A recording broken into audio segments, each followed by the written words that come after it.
बिस्मिल्लाहिर्रहमानिर्रहीम। अच्छा, आप क्या बात कर रहे थे कि मैं पूछ रहा था डॉक्टर साहब, ये किस सीजन में ये मोस्टली जो है ये अटैक करती है? ये बीमारी बहार के मौसम में, और अच्छा। जब ये सर्दी जा रही होती है अच्छा। फिर ये बीमारी ज्यादा अटैक करती है, जैसा कि आजकल है।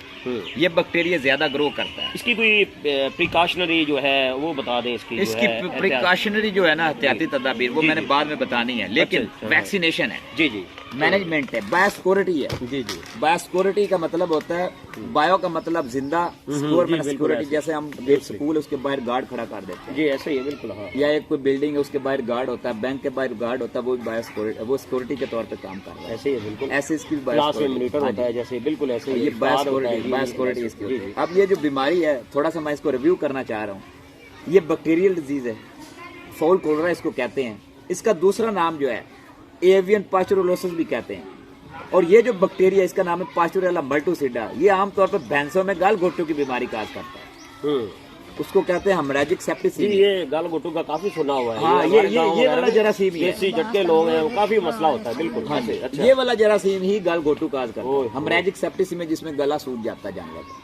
और इसमें जो है, इसको कहते हैं एवियन पास्चुरोलोसिस या एवियन। काफी लॉसेस हो जाते हैं, बड़े बड़े एनिमल कॉस्टली होते हैं, वो जान से हो जाते हैं क्योंकि बर वक्त उनका ट्रीटमेंट नहीं होता। और ये ग्राम नेगेटिव है, बाइपोलर स्ट्रेनिंग प्रॉपर्टी है। और इसकी जो सीरोटाइप्स हैं वो 16 हैं, लेकिन 1, 2, 3, 4 जो है वो ज्यादा विरुलेंट और पैथोजेनिक। इसका मतलब उनके पॉसिबिलिटी है कि वो डिजीज काज करें और बर्ड को अफेक्ट करें। ये आमतौर पर पोल्ट्री में पाई जाती है, बिल्कुल है। विरुलेंट का मतलब होता है डिजीज काज करने के, उनको थोड़ा सा हाईलाइट कर दे जरा जी। ये जो बीमारी आमतौर पे मुर्गियों में पाई जाती है, लेयर में पाई जाती है, ब्रीडर में पाई जाती है, अंडे देने वाले जो होते हैं। इसके अलावा ये बीमारी टर्की में पाई जाती है, वाटर फाउल में पाई जाती है। और ये जो बीमारी है ये अडल्ट बर्ड को ज्यादा अटैक करती है, इफेक्ट करती है। जो चूजे जवान हो जाते हैं उनको ऊपर इफेक्ट करती है। और इसकी एक और चीज है, ये जो बैक्टीरिया है ये ब्लड एगर के ऊपर ज्यादा माइक्रोबायोलॉजिकली देखें ना, ज्यादा ग्रो करता है एज कम्पेयर टू मैकेनिकी एगर। ठीक है, इसके ट्रांसमिशन की तरफ जाएं तो इसकी एक तो ट्रांसमिशन माइकोटॉक्सिन से हो सकती है। अगर बर्ड को माइकोटॉक्सिन फीड में जा रहा है फिर ये बीमारी ट्रांसमिट हो सकती है, क्योंकि उसने इम्यूनोसप्रेशन काज करनी है। दूसरे नंबर पे ये बीमारी जो है ये कैनाबलिज्म से हो सकती है। कैनाबलिज्म का मतलब फाइटिंग करते हैं बड़े एक दूसरे से, जैसे कि आपने वो बिल्कुल लड़ाई करते हैं। ये रिव्यू दे रहे हैं डॉक्टर साहब, दोबारा से आप लोग अच्छी तरह इसको जो है ना फॉलो कर ले इस चीज को। ये इससे भी बीमारी ट्रांसमिट हो सकती है। तीसरे नंबर कंटेजियस है, यानी कि एक बर्ड को बीमारी का इफेक्ट है तो वो दूसरे में ट्रांसमिशन हो सकती है।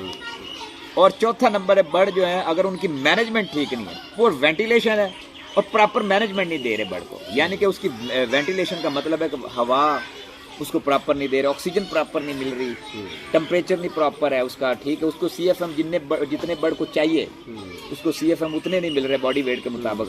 मैनेजमेंट वो जानवरों ने खुद तो नहीं करनी ना, ये तो हमने करनी ना। यहाँ पर शेल्टर का इंतजाम करना है और एयर का हो सारा, उनके लिए खुराक का अच्छा इंतजाम करना है, पानी का है। जैसे आप लोग आप जैसे हैं डॉक्टर साहब हैं, आपके साथ कॉन्टेक्ट में हो, ठीक है, वो आपके साथ लिंक हो, आपसे रब्ता करें, डॉक्टर साहब ये मसला है, ये है, आप आए चेक करें, वैक्सीनेशन दें, किसी और कोई डोज देनी है वो दें, इसको वैसे चेक करें कहीं आपके कोई मसला नहीं है, ठीक है, बेहतर है। तो ये है बिल्कुल बिल्कुल आप ठीक कह रहे हैं। अब ये मैनेजमेंट ठीक करनी, मैनेजमेंट में आप बर्ड के बिल्कुल देखें, उसका ख्याल करें, केयर करें, इसको कहते हैं, ठीक है। अगर ये मसले तो ये बीमारी लोग जो है ना ये देसी शुरू कर देते हैं। मैं नहीं कहता वो अच्छे नहीं है, वो टोटके जो घरों में करें, या आप एक्सपीरियंस एक दफा कर लें, 2 दफा, ये नहीं कि बार बार ही वो सांप की जैसे बिल में है हम लोग उंगली जो है डालते हैं, वो तो अपनी जान को जानबूझ के जो है अपनी जो है खतरे में डालने की बात हुई। आपने एक दफा एक्सपेरिमेंट कर लिया है, उससे कोई फाका नहीं पड़ा, तो आप डॉक्टर साहब के साथ जो है कंसल्ट करें, अपॉइंटमेंट लें, डॉक्टर साहब को बुलाएं, वो ऑब्जर्व करेंगे आगे। ये बैक्टीरिया खुद ही डॉक्टर बन जाते हैं, ऐसे ही है ना। ये बैक्टीरिया जो कोनल क्लेफ्ट में होता है ये ग्रो करता है, क्योंकि ये फेटल डिजीज है, इससे मोर्टेलिटी हो सकती है। अब टाइप्स की तरफ जाएं, साइन एंड सिम्टम बेस पे, तो इसकी 3 फॉर्म है। पहली का नाम है पैराक्यूट, उसका मतलब है कोई साइन एंड सिम्टम बर्ड में शो नहीं होते और बर्ड की मोर्टेलिटी हो जाती है, चूजा मर जाता है। दूसरी फॉर्म है उसको कहते हैं एक्यूट फॉर्म, इसमें बर्ड जो है वो अपीयर सिक। पोल्ट्री में ये बीमारी पाई जाती है जैसा मैंने पहले बताया, और बर्ड सिक हो जाता है, उसको बुखार हो जाता है, बुखार होने से वो खाना पीना छोड़ देता है ड्यू टू बैक्टीरिया, उसके ब्लड में जरासीम चला जाता है, तो वो खाना पीना छोड़ देता है। साइनोसिस हो जाती है, ब्लू डिस्कलरेशन हमारी सोसाइटी में तो यही है ना, लोग तो यही समझते हैं कि बस सिर्फ जो है ह्यूमन है, इंसान जो है इसको बीमारी लगती है, इसको ही बुखार होता है, ये जानवर वगैरह जो है इनको कुछ भी नहीं होता। हाँ, इनको ऐसे ही है ना, इतने बेहिस हो चुके हैं, इनको हाँ, पता ही नहीं, इनको कहते हैं इनको नहीं कुछ भी होता, ना नजला होता है ना जुकाम होता है, इनको नहीं कोई तकलीफ होती है, इनको कुछ भी नहीं होता। जैसे ये मुर्गों वगैरह की लड़ाइयाँ जिसकी आप बात कर रहे हैं, ये हमारी सोसाइटी में काफी इस तरह दरिंदे पाए जाते हैं, वो इनको आपस में लड़ाते हैं। नबी करीम सल्लल्लाहु अलैहि वसल्लम ने कितनी सख्ती के साथ मना किया है, तो और ये इन्हें जो ऐसे जो लानती है उनके ऊपर लानत भेजी है कि जो ऐसा काम करते हैं वो जहन्नमी है। ऐसे ही तो वो नहीं हटते हैं, जैसे डॉग की जगह फाइटिंग करवाते हैं, ऐसा खबीस लोग हैं माशरे में पाए जाते हैं, वेलफेयर के अगेंस्ट है जी, नहीं हट रहे, एनिमल वेलफेयर के अगेंस्ट है। और आगे क्या होता है, साइनोसिस हो जाती है। साइनोसिस के बाद क्या होता है, जानवर के जो पाँव में वेटल स्वेलिंग होती है, और फिर जानवर जो है वो उसके म्यूकोपार्लन नेजल डिस्चार्ज होता है, हाइपर सैलिवेशन होते हैं म्यूकॉइड, और उसके कंजक्टिवाइटिस होती है, और वहाँ पे लैक्रिमेशन होती है। इसके अलावा जो उसके लेग्स स्वेलिंग होती है, लेमनेस होती है, बड़ लंगड़ापन शो करता है, सब्ज रंग की बिट्ठें करता है, रफल फीदर हो जाते हैं बढ़ के, टॉर्टिकोलस हो जाता है बढ़ के, गर्दन मुड़ जाती है। वीडियो को कंक्लूड करते हैं माशाल्लाह। डॉक्टर हबीब साहब जो है, डॉक्टर महबूब आलम साहब जो है, थोड़ी सी रहती है अभी जी, वो थोड़ा सा इसको कंक्लूड कर ले सर जल्दी। तीसरी फॉर्म है, उसका नाम है क्रोनिक फॉर्म। इसमें ये मेल में ज्यादा होती है, फीमेल में भी ज्यादा होती है, लेकिन मेल अडल्ट बर्ड में उसमें क्या होता है, उसका जो मेल चिक होता है ना, कुक होता है, उसके वो कॉम्स वेटल में स्वेलिंग हो जाती है, एडिमेटस स्वेलिंग। इसके अलावा उसमें होता है कि ये जो लाइन टर्की होती है उसमें ड्रॉप इन एग प्रोडक्शन, ये ड्रॉप इन एग प्रोडक्शन हो जाता है, उसकी प्रोडक्शन ड्रॉप हो जाती है अंडे की। और उसका जो सीमन है मेल का, मेल चिक का या मेल चिकन का जो सीमन है, उसकी क्वालिटी डिटीरियोरेट और पुअर हो जाता है। अगर हम पोस्टमार्टम फाइंडिंग की तरफ, अगर हम फॉर एग्जांपल बर्ड का हमें नहीं पता चल रहा है इसको क्या मसला है, हमें पोस्टमार्टम कंडक्ट डॉक्टर करता है, पोस्टमार्टम फाइंडिंग में जाए तो क्या होता है, पेटिटिएशन हो जाती है, एक्टिमोसिस हो जाती है, जो जितने भी ऑर्गन्स है जैसा कि लीवर, उसके इंटेस्टाइन, उसका जो गीजड़ है, पेनक्रियाज है, हार्ट है, वहां पे जब पेटिटिएशन और एक्टिमोसिस नजर आएगी। इसके अलावा जॉइंट में फ्लूइड नजर आएगा। और इसमें आप लोग एक्सप्लोर करते हैं कि आपको पता चल जाता है आपको फाइंडिंग से कि यार ये इसको ये मसला था, चलो ये तो एक जान से गया है। हाँ। तो बाकी जो नेक्स्ट है वो उनको ना हो। बिल्कुल अभी मैं बात बताने लगा। इसके बाद क्या करना है, फिर एक और चीज करनी कि उसके जो ना फ्राइटस हो जाती है बर्ड को विद रेग्रेसिंग फॉलिकल्स फीमेल चिक में, और साथ वो है उसकी ट्रॉफी हो जाती है और वो प्रोडक्शन ड्रॉप हो जाती है। इसमें एक और चीज हाइप्रीमिया हो जाता है स्मॉल इंटेस्टाइन और लार्ज इंटेस्टाइन, यानी कि इंटेस्टाइन के जो अपर लोअर पार्ट है, इसका मतलब ये भी कह सकते हैं उसमें हाइप्रीमिया हो जाता है, और इसमें नेक्रोसिस हो जाती है। और इसमें जो होता है एक और चीज होती है, इंफ्राऑर्बिटल साइनसिस में जो होता है ना, वहाँ पे म्यूकोपार्लेंट एक्सुडेट होता है, वो पैदा हो जाता है, और स्वेलिंग हो जाती है फुट पैड की। इसके बाद फुट पैड जितने कॉम्स एंड वेटल्स हैं और जितने इंफ्राऑर्बिटल साइनसिस हैं वहाँ पे, ठीक है, साइनोसाइटिस भी हो जाती है। तो ये इसके जो पोस्टमार्टम फाइंडिंग्स है। ऑर्गन देखें, मल्टीपल ऑर्गन डिसफेलियर हो जाता है which lead to septic shock और hypothermia which lead to disseminated intravascular coagulation हो जाती है, जिससे बर्ड की मोर्टेलिटी हो सकती है। अगर हम और ओवरी को देखो, वो रिग्रेस हो जाती है, अंडे का साइज छोटा हो जाता है और प्रोडक्शन बिल्कुल ड्रॉप हो जाती है। टर्की में भी हो जाती है, ये टर्की को ज्यादा अफेक्ट करती है एज कम्पेयर टू पोल्ट्री। अगर हम इस बीमारी की रोकथाम की तरफ जाएं तो 3 चीजें, नंबर हम वैक्सीनेशन कर सकते हैं, बायोसिक्योरिटी, और तीसरा जो है वो प्रॉपर हाइजीनिक मेजर्स अडॉप्ट करने चाहिए। वैक्सीनेशन में हम क्या, कौन सी वैक्सीन कब करनी चाहिए? टर्की में 6 से 7 वीक में चूजे को वैक्सीनेशन करनी चाहिए। पिला भी सकते हैं, या ज्यादा जो proper method wing web method है उससे हम कर सकते हैं। दूसरा मेथड है चिकन।